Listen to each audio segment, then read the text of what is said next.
Back to your seats. They're still introduced. We're still trying to press each other. I love it. What was different?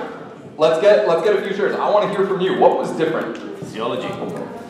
Let's get way in the back. You were raising your hand right there. Wait till the mic gets to you so everyone can hear the question. Pardon? Eye contact the second time. You have the person crying and try to. Okay, someone with a question. Kevin right here, center table. Yes, stand. And wait till the mic gets to you. Sorry, Kevin, I'm sending you on your case. Oh, you just didn't hear it. Yeah. Why not? You have the mic. Stand, please. So what did you notice? What was different about the two experiences for you? The first time, there was no pressure. The second time, there was a lot of pressure. So you have to tell yourself, otherwise you die. And so what did you do physically? What did you change? What was different? I'm sort of more active and more convincing, more smiling, and more intense in what I was saying. Absolutely. Awesome. Let's give her a clap. 1, 2, 3. Okay, we'll work on that. We'll work on that. Just one clap. Yes, at the back, you had, stand and let Kevin grab you the mic. I probably don't need the mic. Actually, for me, it was different. It wasn't more pressure, it was less pressure because that's like my natural, it's my natural state. I teach, so for me, it's easier. So for me, it was harder, like looking down and not making the eye contact. So for me, the second one was easier. Absolutely. Awesome. One clap, so 1, 2, 3. All right, better. We're getting better. Who else? One more. Yes. Stand and the mic. So like body language, we're more open instead of sort of like crouched or standing back from one another without pretending to be scared of each other. And volume of voice and more of an exchange, like asking each other questions or being like, I'm sure you have something good about yourself. Or yeah. Absolutely. All right, let's give her a clap. 1, 2, 3. Awesome. So in the first experience, I love what you said. Were your shoulders rolled down or was your chest up? Down. You were down. Were you looking up or were you looking a little down? Down. Down. Why we all probably will get the same answers for all the questions that I'll ask is because our bodies subconsciously know the physiological states that are attached to the emotional ones. So physiology is everything in terms of speaking in front of groups, whether it's 5 people, whether it's 1,000 people.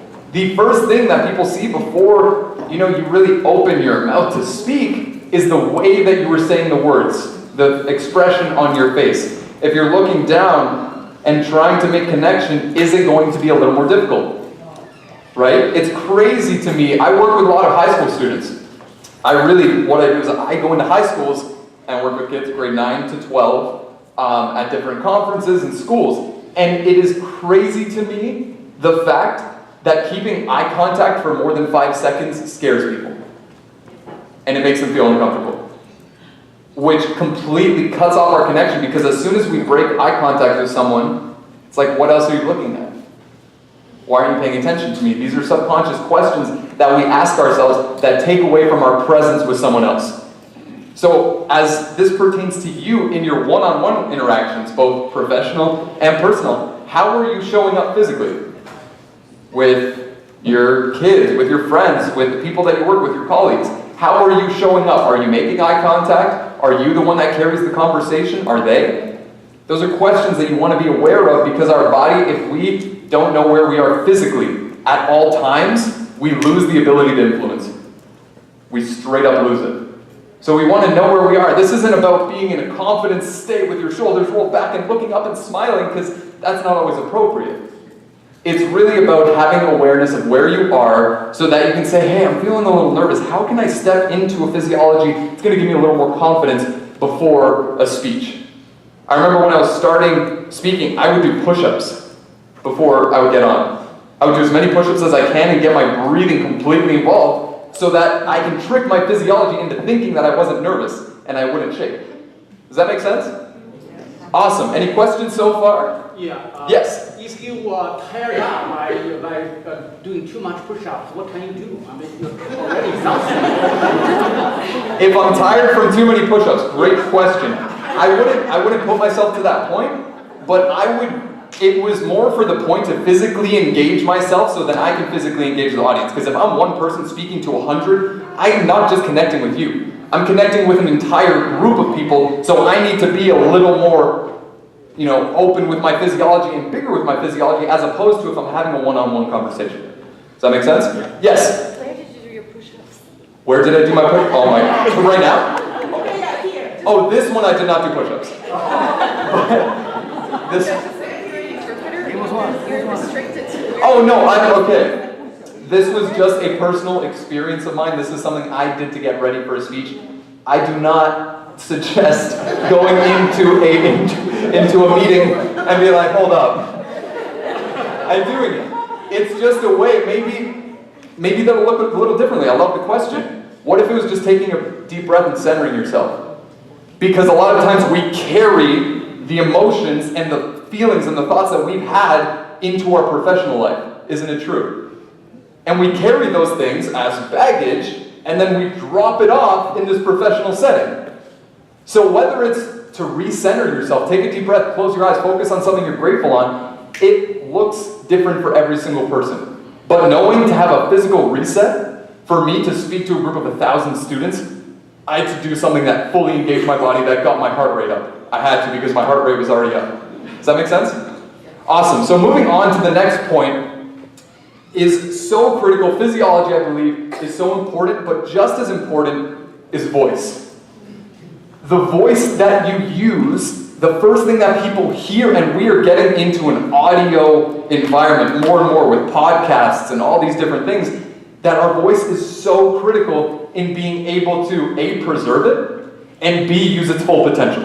What does that look like? To preserve our voice, really there's two types of voices that I want to speak about briefly. There's our head voice, and there's our chest voice. Most people only live in their head voice. Head voice is very nasally, it's up here. You only feel the vibration from your neck up, and you cut off your voice's potential from being in chest voice and resonating where you don't need a mic.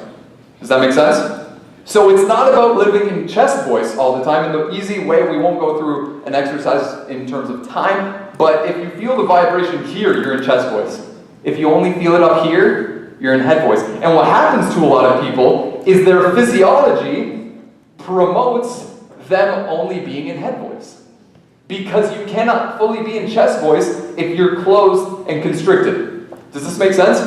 So a great voice has both. Has the dynamics of being able to flow between head voice and going up really high, and also being able to dip to be able to control and bring back the space. Does that make sense? So those are the two different types of voices. And in terms of influence, we're talking about building influence, and you're going to hear that word a lot because in terms of speaking, if you want to be a better public speaker, you just need to get people to buy into your ideas. That's really what speaking is.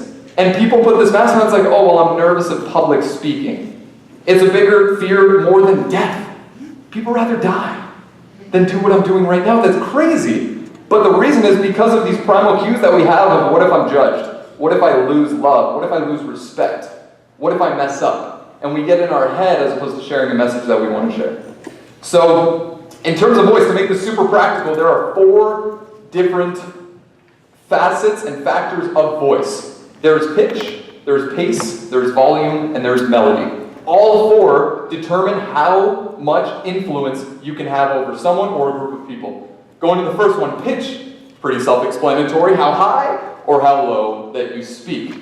Good range is great to have. That is just having the awareness of where you are and not just being on one playing field. You want to be able to switch, right? That's how we know the difference between a question and a statement. Does that make sense? Yeah. Going on the second one, pace is so important. Pace, if you're talking to someone you're super excited and you can't wait to tell them about all the great things that you're doing and they're just nodding at you looking really nervous. So as a speaker, I think one of the most important lessons that I learned as a communicator to a group of people, as an influencer to a group of people, is taking time to let the power of nothing. And what I mean by that is the blank spaces in your speech, where you say nothing, gives your audience, whether that audience is one person, whether that audience is 100 people, gives the audience the chance to laugh at your joke, to take in what you were saying, to connect with the message. I see so many speakers all the time, and they keep on speaking, and they don't take breaks, and they're like this, and then this, and they have great content. But they don't take breaks to really let that sink in, and the magic happens when no one is speaking. Because you can hear a pin drop. And it's something I've had to work on. Because then when you're up here, you're like, okay, I just need to get through all my stuff. I need to get through all my stuff. But when you pause, room for a cough is really powerful. It's crazy. You do this in a room of even 20 people because the whole notion of being really speedy in everything you need to say has the subconscious cue of like, why are they in such a hurry? What do they need to say? And not comfortable with the fact that you won't be able to win the room over in terms of speaking. So pace is super important. Next one is volume. Volume, pretty self-explanatory, how loud or how quiet you speak. Both are very necessary. If you're talking to someone that's very quiet and soft-spoken, how are you going to approach them? Pretty quiet and soft-spoken. This is something I've had to learn firsthand because I have one volume and it is very loud. And I would be speaking to people that are more soft-spoken, they're like, why are you yelling at me? Like, it's crazy. So you need to be able to fluctuate in your pitch. You need to be able to fluctuate in your tone, in the way that you use your voice and your pace, and also in your volume. The last piece is melody, the ups and the downs of your voice, like we spoke about before. So, that being said, does anyone have any questions on that? Awesome. Moving on. How's everyone feeling? No. Yes?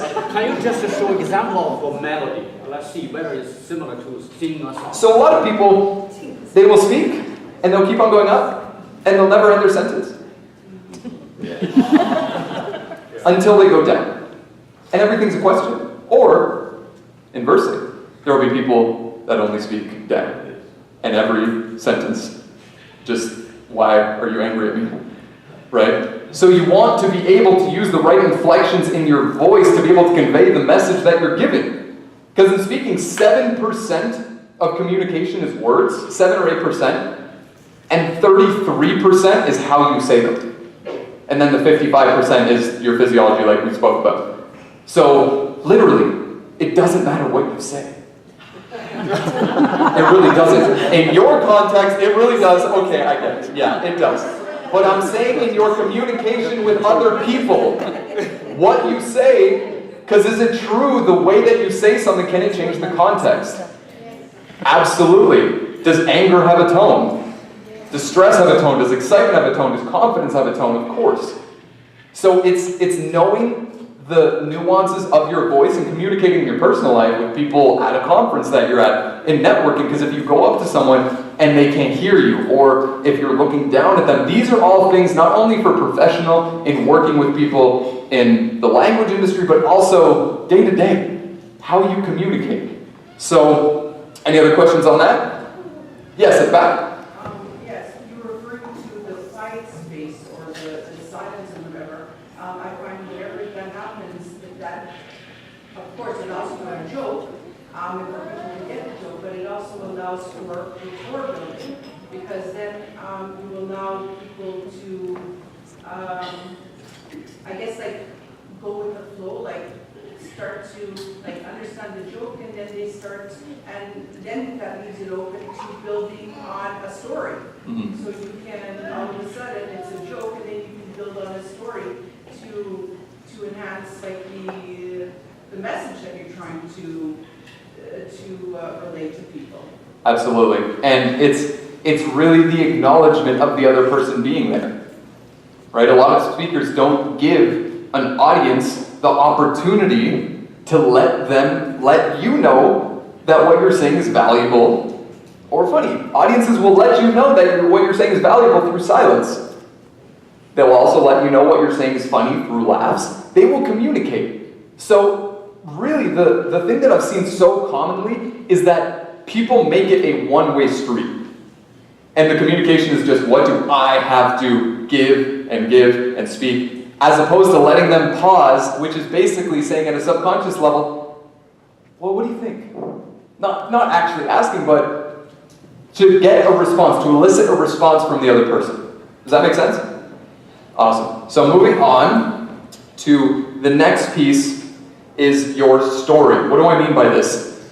I remember my first ever speaking gig was for 25 students at a conference just outside of Toronto, and I was terrified.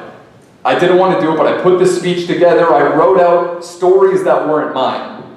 I wrote out jokes that I didn't think were funny. I tried to be something I wasn't. I was a 20-year-old kid, and some of you were like, you're still a 20-year-old kid. I get it. But I was so nervous that I put on this other person that wasn't me. And I wish I could tell you it went well, but it didn't. I bombed. I was terrible. And the reason is, I'll tell you why. Because I was trying to put someone else's story on that wasn't mine. And how many times do we do this in an interview? Have you ever been in a scenario, maybe this is just me, in a scenario where you're in an interview, in a professional setting, and the story that you're selling, the story that you're portraying, isn't who you are? You're just trying to get this person to buy into this other person because that's who they'll like. Has anyone ever done that? Or is that just me? Okay, just me. But isn't it true? We try and put on this other person in different scenarios and business settings. We put on these clothes that aren't ours. In my own experience, we try and use this language that we don't use to get people to like, accept, include, or do business with us. So, in terms of that, I want to leave you here with not writing out your entire life story, but a quick activity that I think can elicit just a different perspective when you're having small talk in a conversation, to be able to tune into not only what you're about, but also show people a part of yourself. Because I think the commonality that I've seen in the most confident, congruent people is authenticity to their story. I'll say that again. The most confident people I've ever met personally have authenticity to their story. So that being said, we're going to do a little activity. Grab your notepads. You have writing utensils. And we're going to do a little your story exercise. This is going to be a huge paragraph. It's 3 statements. Super simple. It is I value, something that you value. Not what you do for a living, something you value. I value personally adventure. Do you value courage? Do you value honesty? Do you value trust? This is showing people a little piece of you. Because so many people try and put on this front, and authenticity really comes from connecting with someone at a deep level by showing them a part of who you are. A lot of people that I met this morning, I was so impressed because not only did they talk to me about why they were here, they told me about stuff that they like to do outside of this setting. Right? Because we're here at this conference, we're learning all these amazing things, and it's awesome, and we're networking. But isn't networking just building connection? Why don't we do that at a deeper level? So the first one is I value, whatever that is for you. There's no wrong answers. The second one is I love to. Some of you love to do. It's so simple. I love to snowboard. Snowboarding is literally my favorite sport, it's my favorite thing to do in the world. So what do you love to do? And life is statement, or life is about statement. This is eliciting your model of how you see the world. Life is about love. Life is about trust. Life is about courage. Life is about taking chances. Whatever it is for me, life is about relationships. That is just personally for me. Your answer will be different. So I'll give you a few minutes to do that. Just get that written up.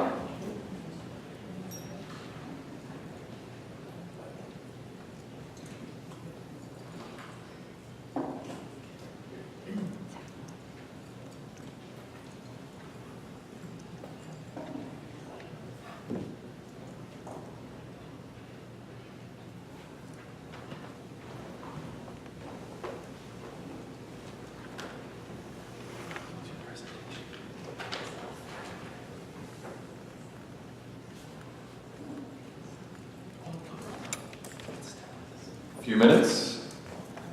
Does anyone need more time? Okay, I think we're good. Kevin, you have the mic. Let's get a few shares. Ooh, I know.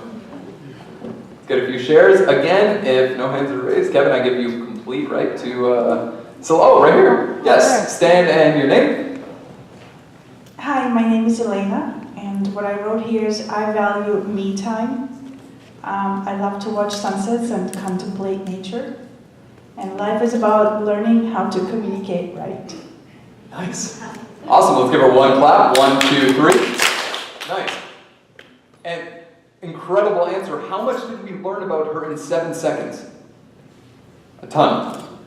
After a 15-minute conversation, you wouldn't know that she likes something. You know what I mean? So this is just a listening, connecting with people at a deeper level. And what happens is, when you do this, some people will feel uncomfortable, and some people will not want to take part in it, but you'll have some people that when you drop your guard, you'll see guards drop for everyone else. And that is true for communication one-on-one, and that's true for speaking as well. If you have a speaker up here that is vulnerable, that shares a piece of themselves that maybe isn't that comfortable, then it resonates with the audience and they are allowed to drop their own guard.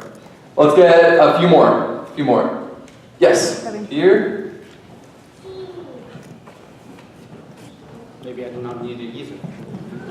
Hi, my name is Jason, and I value relationship.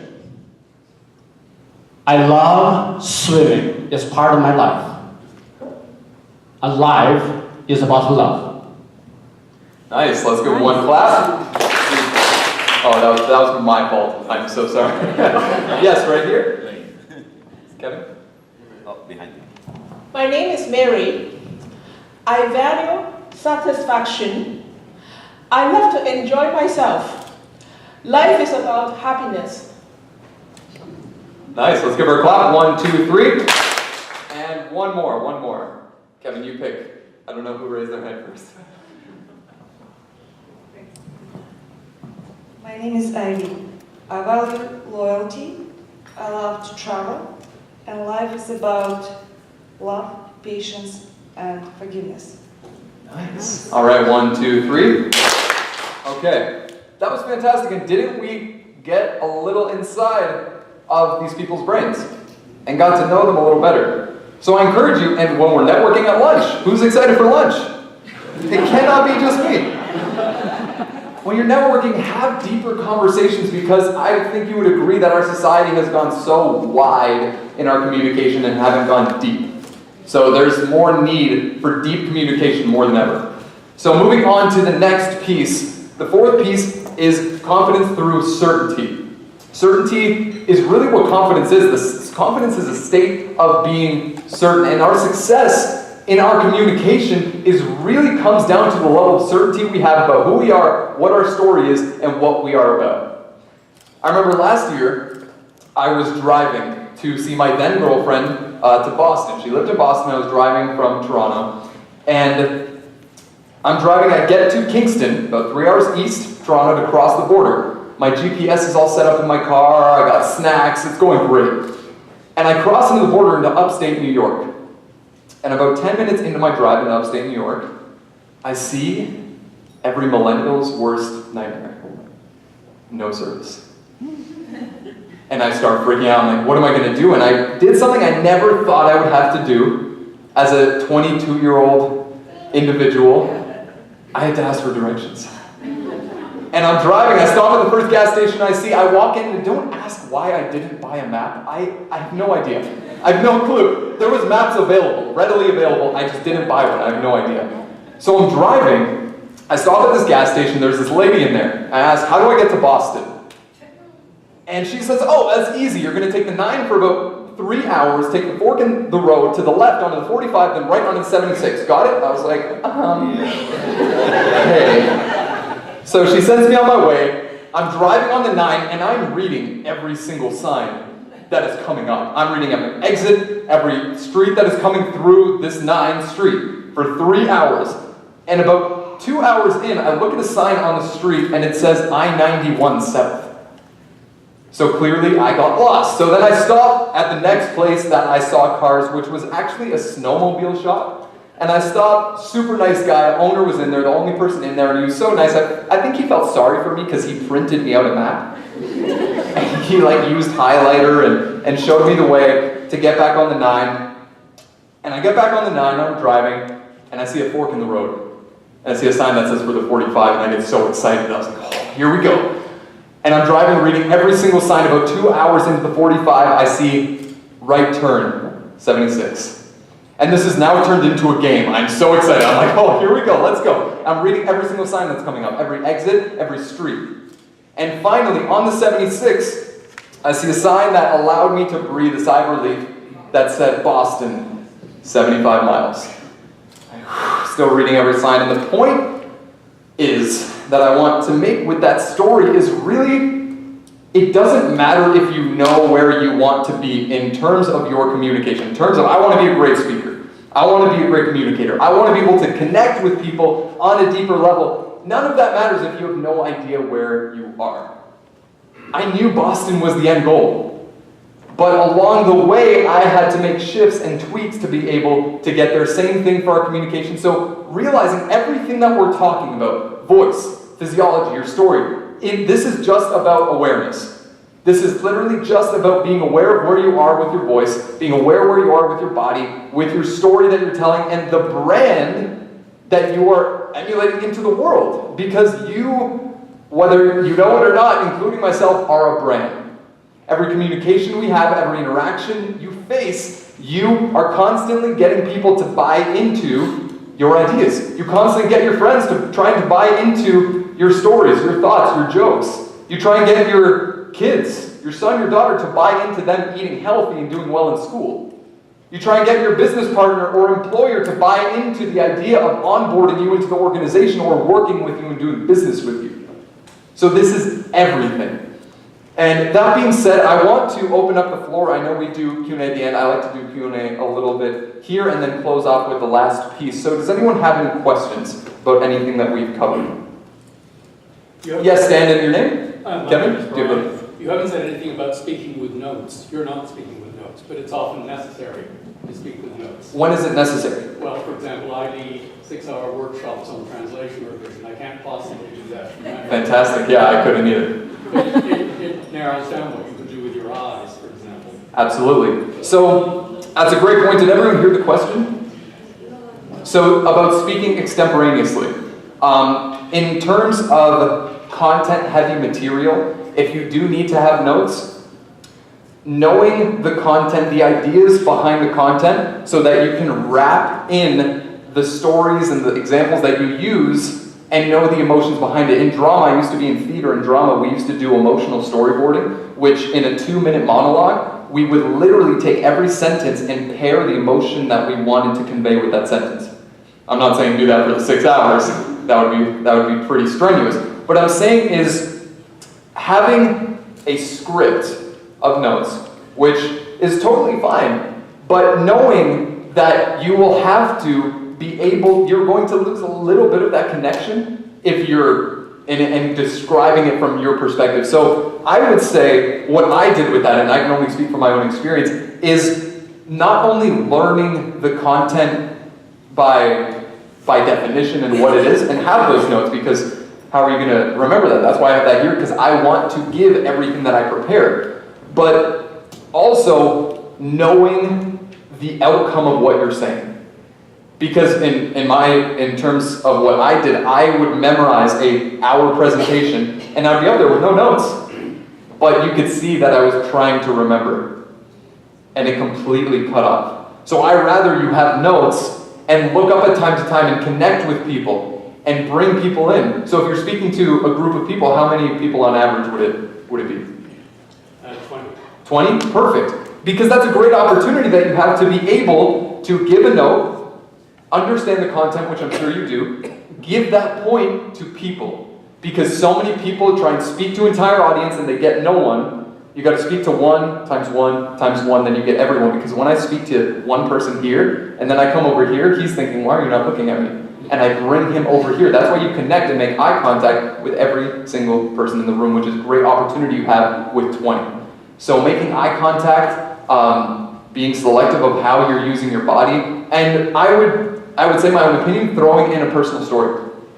Because stories are really, from the hundreds of speakers that I've seen, stories are the thing that connect with people the best. And even if it's content rich, a little story, a little 2-minute story. Because people won't remember what you said, they'll remember how you made them feel. That's why professors that are usually funny, people are like, oh wait, yeah, I remember that lecture. You know, I remember that. So using a part of yourself, like we've been talking about today, to give them, show them a little, it doesn't have to be vulnerability, but show them a little bit of who you are, why you're there. Because especially how old are the students you're working with? Well, they're not all students, they're professional translators. Well, yes, what's the age range? 30s, 40s. 30s and 40s, so young professionals? Yes. Yeah, so how can you build the context of how can I connect with you? What do we have in common? That's the commonality of building rapport. Because the content that you're presenting, you don't have in common, that's why you're teaching them. They don't know it as well as you do. But how can you build commonality, common ground, so they can know, like, and trust you? Through building rapport. And that's what a personal story would do, or things like that. Does that make sense? Yes. Awesome. Anyone else? Any questions? Yes? Grab the mic. Thank you. I have a comment, if I may. Yes. In your story, you illustrated so well how ephemeral certainty can be. And in our experience in life, we find that certainty is very much an illusion a lot of the time. Having confidence, in spite of the loss of certainty in any situation, means that you're trusting the other person. It means that you're allowing your vulnerability in their hands. And that, I find, builds the communication far more than being so very sure of myself. So that's my comment on that. Yeah, absolutely. And does it need to be a state of sureness all the time to build confidence? Not necessarily. It's really, and that's a great point that you bring up. I think there's different layers to what builds confidence, and really from the speakers that I work with that lack confidence or feel nervous, they think the other side of that, it's a focus issue. It's what they're focusing on. I'm not saying focus on being on a state of certainty, because confidence is maybe certainty that everything's going to be okay and letting go. That's still certainty. So it's the package that we put it in, and so many people bring this focus of, well, what if I mess up?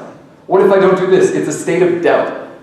Because in a state of doubting yourself, or whatever the self-talk is, it creates this lack of confidence, lack of certainty. It doesn't need to be you're sure of yourself and you know your content, and you know, I love that point because it builds that layer on what does that really mean? Maybe you're certain, maybe you're sure that you really just want to let go and you're okay with the idea of it being in the other person's hand. That was beautifully put. Fantastic. And yes? Yeah, just one quick recommendation. If you do not want it to happen ever again, to lose the signal for the GPS, my recommendation, do not laugh at it. Find a girlfriend in the GTA. I couldn't be in more agreement. I could not be in more agreement. So moving on. What question? Oh, we have one. We have one question. We are yes. running out I of just time. want to add to what the previous speaker, said. I want to say that, you know, the trust and the confidence, it helps a lot to build when you are authentic and sincere. And I think you know, in a major way, people can read you. It's like a psychological confidence, but if you are true to yourself, and if you are honest, you have the integrity, it projects, you know. Absolutely, great point. And moving on to the last piece, which I feel like wraps everything, and I'm not going to touch on this for a long time because Otelia is here, is really energy is everything. In the way that we use our physical body, if we're not putting energy into the way that we communicate physically, if we're not putting energy into the way that we use our voice, if we don't put energy into portraying our story of who we are, then all of this falls flat. I am going to leave that piece with her because she is the expert on that. And really what I want to leave you with is just awareness. Awareness of where you are physically. Awareness of where you are with your voice. Awareness of where you are in your story, because I believe that we really only get one story, one message to portray through our actions, through our physiology, through our voice, through our story. Bad news is we really only get one. The good news is you can decide what that is going to be. Thank you.